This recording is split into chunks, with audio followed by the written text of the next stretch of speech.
Hey, how you doing? It's Head Coach Rossi at the ATACX Gym, Street Warrior, in Njia Uhuru Kipura. As you know, Njia Uhuru is a Swahili term. It means the way of freedom. Kipura is the name of the ancient fighting system from the Kingdom of Congo, which was mispronounced in the year 1712 by a Brazilian Portuguese guy named Rafael Bluto. He mispronounced that word as Capoeira, and he documented it for the first time in history as Capoeira in his dictionary in 1712. So now you know where that word came from. Okay, Njia Uhuru Kipura is also the name of my family's fighting system, as opposed to ancient Kipura, which is the original system from the Empire of Congo. Okay, so what's this video about? Well, a little droplets of rain is coming down on me, right? The reason why I put it out here on purpose, during the rain is because not only I want to respond to the questions and comments you put at the end of this video, because I told you I respond to them, right? Emails, but also I wanted to show you how the postures, the unusual postures that my ancestors utilized, in which we have kept and improved upon in Njia Uhuru Kipura, allow you to maintain stable base and balance even in inclement weather or in difficult and treacherous positions. Okay, so to help me out is my friend Kawan. Okay, this right here is introduction to basic grips and what have you. We're going to go to the Siri Wawindaji, which you guys miscall, well, those of you who are part of your Capoeira, you miscall it the Resistencia. All right. The two previous common grips that we used before were the throat grabs, double and single, one hand. All right, it usually comes strike to the other hand, and also switch grip this here. Boom. Also, not only with the rear hand switch back again, not only with the rear hand throw punches, but if you block it, it can also switch to another grab. You can grab with this hand and then start punching with the other. Bing. All of which we defend, with the same way. Okay. In this case, I showed you in the previous videos how to deal with, and now we're gonna go with the one hand and the other hand and alternating hand lapel grips, which are the most common type of frontal shirt grabs. So it's a two-handed grip here, all right, then it's a one-handed grip, all right, and there's the other hand grip, okay, and then there's the alternating. You can go from like one hand like the other, boom, there you go. You can even go from two-handed grip to one-handed grip, strike, boom, boom, then grab, and then strike, boom, there you go, boom, you got the idea, okay? So how does the Resistencia, which is incorrect, what you call it, wrong, is the Siri Wawindaji, which means the secret hunter posture. Nkao Siri Wawindaji, posture of the secret hunter. How does that help defend it against this? Well, first, go back to my previous videos and you see me really get into depth and in detail. Your response will be depending upon the circumstances you're in. I teach the same response in general, but realistically speaking, if it's a self-defense scenario, it's usually a surprise attack, a criminal assault that succeeded, and you respond after you've been hit, grabbed, and all that other good stuff, all right? That response uses the Mkuki, which is the javelin in English, right? Stop it right here. Boom. If he pushes, drop. See, I can stop him using the stance right here, blink like this, no problem. Or the half frame, which is the front right here. Front, I'm turning here. Just pushing here. I'm turning to keep it on it. And then you can use the Nguvu frame, right, which is frequently associated with Ogun, which is here. The difference is because Nguvu means power, all right? So you shift your stance forward, or in this case, we're going to use the Siri Wawindaji and be really tricky about it. But I'm going to show you what it does. You're just applying the Nguvu frame is much more powerful. You want it moving him a lot more powerfully than you would otherwise. All right, the big difference, right? Huge difference. Huge difference. Okay, now. Here is the Siri Wawindaji. We're going to use from the back leg portion, the center, and the forward. And in every version of it from here up is still the Siri Wawindaji. Along with, of course, all the way down to the ground on either side, from the back, in the center, and forward. Okay. First, you want to see the kind of options you have here, and these were some of the drills that you have here. From this posture, as I showed you before, from here, you can actually strike, you can kick, and the idea, remember, is not to sit in front of your opponent. The idea is, once you hit the posture, whatever posture it is, you're going to either, whatever leg is in front, you're going to hit the posture and pivot, so you have an angle on it. Here, or if you have to go the other direction, if you grab you or whatever, you're moving to defend yourself, you want to step in here, you give yourself a big difference. See how the movement causes him to do almost like a do-si-do, a total, a circle, a duara. In Swahili, that means circle, right? So it forces him to go into a circle, and it takes away his ability to strike it. If he's grabbing you, here's something that's very important. The other part of the genius of this movement is you're writing the energy he's giving you, and you're loading his arms at the area where he cannot support your weight. Now, even if he's able to hold you in the air, he has to exert force to keep you up, and that's very, very hard to do. Because what you're doing here is you're not putting your weight in here where his body, his legs to help support you. What you're doing here is you're putting your weight on his arms. You're manipulating the 3 muscle groups in the forearms and the 7 in his hands to force them to support your weight. That's where the genius of the structure of the stance comes in. Okay, and this same structure allows you to apply the mkuki, all right, the fremo, but you're gonna do it now with a pin to his arm. And what happens here is when he pushes you here, you start getting the grip. Remember answering the phone? You go to the mkuki, but you're answering the phone when you're doing that. And the result will be, see, watch what happens in his arms. I'm gonna go this way.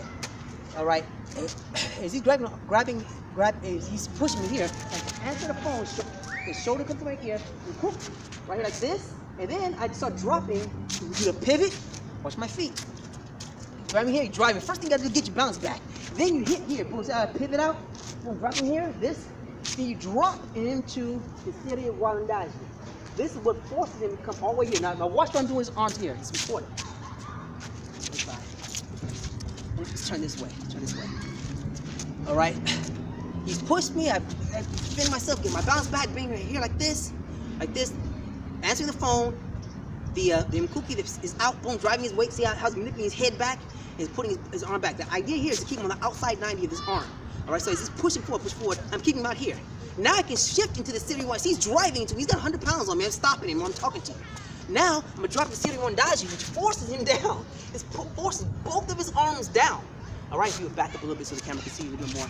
Same position right here, gonna stay here. And I'm gonna go now from this side so you can see it.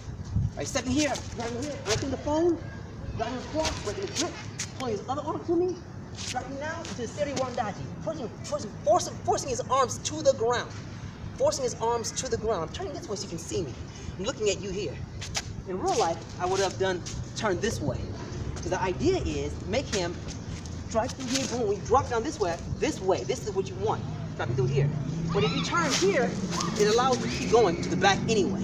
All right, here, I wanted you to see that the option existed. I took my leg, stepped outside of his foot right here, put my weight in the back, which extended forward, shifted my weight here, now into him, keeping his weight, his own body weight on the ground, and I want to manipulate him by putting my weight onto him, forcing him to stay where he's at. You can strike here, get the headbutts in. It explains the logic behind the basic movements that we utilize. You see us do, but again, your teacher doesn't teach you. The Nyani Rahisi, which your teacher incorrectly calls the Hole. If you're to execute this movement into him, it drives his weight to where he cannot maintain his balance, but you can. All right? Swing him without something like that. Step back a bit so you can see it. There you go. My bad. Smothering my space. He was, as he redirected my weight downwards, he started smothering my space inwards. Kick it up a little louder so I can hear you better. When he redirected my weight downwards, and then he started smothering my weight towards me, and it didn't give me an opportunity to catch myself, so I had no choice but to roll on the ground. Absolutely. What we did right there, technically speaking, was we did height, width, and depth manipulation, all right? And then utilizing, again, the knowledge from sacred mathematics where height, width, and depth manipulation came from. No, I'm not gonna talk about that this video, all right? We then caught him at the point in time where he was maximally extended, where he had to support his own weight. Then we manipulated his structure again by driving into him, forcing him to keep our balance. Now remember, he's got about 100 pounds on him. He's got 70 at least on him, yeah. All right? And I'm 5'7" in my shoes. All right, so, you know, and you're like 6'1", how tall are you? 6'1". He's 6'1", all right? So he has about 7 inches on me too. If I'm not in my shoes, he has about 7 inches on me too, all right? So, and I was able to do that easily. It has nothing to do with your physical power. It has everything to do with your ability to manipulate leverage and to be very, very clever and intelligent, which are the hallmarks of this fighting system, the ancient Capoeira and my family's modern and Capoeira. The other option you would have, if you please, we're gonna resume the same position. Grab me here, you know, so you're going like this right here, boom, now taking this foot out, pivoting. Let me step back a little bit so the camera can see it. You know, he's driving here. I've got my balance back. Answer the phone. drag him across here, taking his foot out, pivoting, dropping into the Inyani Rahisi. Now I'm taking this hand, I'm putting his hand down on the ground. This hand is going to slide back, collapse his arm, and push his arms down to the ground. All right? This is how he's now going to step back, hold that position. No, hold the position here. This is where he's in. This is the position he's in. He's buckled down here. All right? I'm nice and comfortable. I can keep going back. I can headbutt him. I can kick him in the face. I can, as we talked about before, if you remember from my previous videos, you know, I've used a proper kifajo. I can headbutt him here, back kifajo, scoop his arm out, force him to the ground. You know, I can come back. You know, I can do it. Come back this minute. You know, it also explains why we would utilize, you know, the other options, you know, such as going into the headstand. People used to ask me why would we do that. You know, you're striking here, you're gonna breathe in now. Oh yeah, I'm gonna respond to this email real quick. How could we do grappling from here? Well, we trap his arm here. Instead of hitting the Inyani Rahisi into him, you can simply whip your foot across his head, the Inyani Rahisi into the arm, and keep right on going. This gives you the lock, the break, the wrist lock, everything. You can tie it into your knees. You have his arm tied up, striking him, bang, bang. Something can do, bang, bang. There's nothing he can do about it. This stuff sucks. If you would please show him, tell him what it's like. You know, this also lowers the shoulder. I can dislocate the shoulders, easy. Oh yeah. Tell him what it's like. Yeah. He completely had my arm isolated. Yeah, he completely had my shoulder isolated. He had this arm trapped. When he swept my leg, I was supporting my whole body, so when he swept it, I went forward. He pretty much had full control at that point, because I'm still trying to catch my balance, and he has all the options in the world to do whatever he wants to me. And exactly right. Exactly right. There you go. I'm just doing this real quick to respond to the emails, you know, questions we received. Will you back down here, please? Again, when you're getting down here or any portion, it doesn't even have to always be the ground, but I'm doing this because it's easier for you to grasp the lessons from this position. All right? Again, you can drive into him right here and then use your head, go shift to your headstand, kicking him, boom. You even see how I'm putting my entire body weight on there? Forces his body weight for him to hold on to it. But if I were to kick him, what you're doing here is watching the structure. Your knee comes down, so first thing you need to put that arm, right? You kick, boom, the head and the body, driving him, even going slow. You see how powerful that is? And I'm pushing up with my arms. Yeah. When I push up with my arms, by the way, it's not the proper synergistic use of the power of the movement. The movement is you're moving here, breathing, and you're using all the power of both your legs, your breath, your entire structure, right, to push through him. To push through him. You're exploding through him like a human missile. What I did was very, very slow, but still there's a tremendous amount of power. Tell him what that was like. Yeah. His whole lower body was pushing off of me. And when you think of using a handstand, you probably won't think it's that effective. But as I'm down there and as I'm trying to get my body weight, I'm not thinking of the handstand. I'm not expecting it. And when he does it and he kicks off, the power just throws me back. I mean, it's hard to really explain. But once you feel it, you're a believer. There's a reason why. Hello, how are you doing? There's a reason why our ancestors and even the enemies, let's step back so the camera can see you. Yeah. Even the enemies of the ancestors recorded with all the incredible efficacy of these techniques and how just executing this technique one time has killed opponents. This is part of the things that you need to know. Now I can get more and more in depth to that, but I think you got the general idea right here. So once you have the proper application of the technique, you know, understand that you're not supposed to stand right in front of him, the posture, the cow. The idea is actually just pivot out, drop back to your rear leg, to the center, or go forward. At that point, you execute all of the rest of the techniques you know into your opponent, away from your opponent, a combination of them, but you have to first be able to utilize the posture properly and know what the benefits are. You know, the strikes, the locks, you know, the pushing off the defenses, the control. You can even just control your opponent and just tire him out that way. You know, these are what the drills are for. I have a plethora of drills that teach these types of things. But unfortunately, of course, there's nowhere near enough space on YouTube to do such a thing. But if you want to see it, that's when you go to my website. Okay, it's googlesites.com, ATACX Gym Street Warrior Capoeira. All right, please go do so and support us. We get over 1 million views per month. We need over 97% of you guys, you know, most of you, over 97% of you don't even subscribe. Please subscribe. We need your acknowledged patronage. It helps grow the channel and reach more like-minded people, like us. All right? Hit the like button, drop a comment at the end of the comments, share it on your Facebook, okay? Head Coach Russ, ATACX Gym, Street Warrior, and Gia Uhuru Kipura.